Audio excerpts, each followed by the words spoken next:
Motor-motor yang menggunakan SIM, dia tak guna tailpipe, dia guna SIM.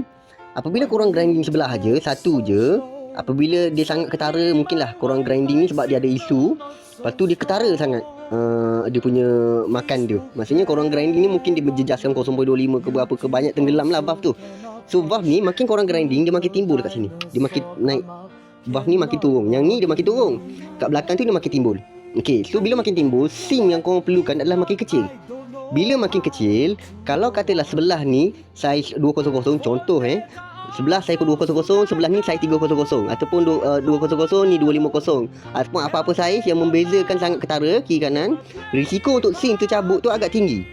Risiko SIM tercabut agak tinggi. SIM tak dapat nak perform optimum, ataupun rocker arm korang tu tak perform nak optimum. Sebab apa tahu? Tekanan valve, pressure antara kiri dan kanan ni dia beza.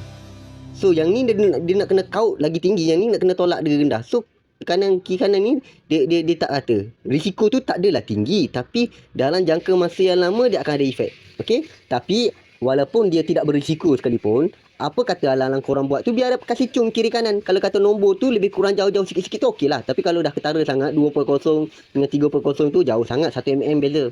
Okey? So bergantung kepada keadaan juga. Okey? Spek 63 boleh naik 13. Baik korang pakai standard punya, boleh naik 13, 14 lagi better. Motor standard kilang tapi boleh pergi 120 saja. Masalah RS dan RSX, jom kami bantu pulihkan top speed anda. Masalah RS atau RSX 150, kami bantu dari 750 sahaja. Warranty sehingga 3 bulan.